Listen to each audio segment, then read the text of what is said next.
I've been to Baler before, but it's not a spot I usually go to. It's a scenic 6-hour drive from Manila and one of the more popular surf destinations in Luzon.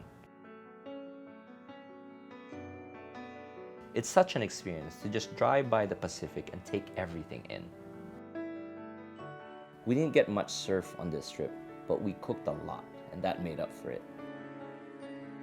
Baler this time around was so different from how I remembered it. It was such a soulful experience just to connect and reconnect with new and old friends.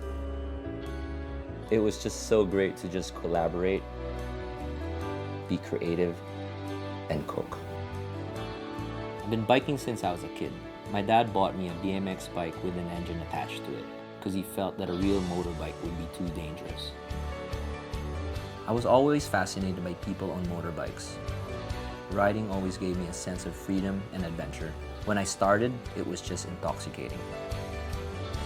When you're in the city, the traffic is exhausting. But on a bike, you can easily weave through and get through it.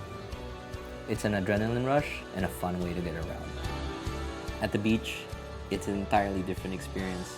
Being on your board shorts and slippers, you feel so free driving by the coast, hearing the waves and feeling the wind on your face. It's a full-on sensory overload. There's something about being on the road on your motorbike. You're just living in the moment, no regrets.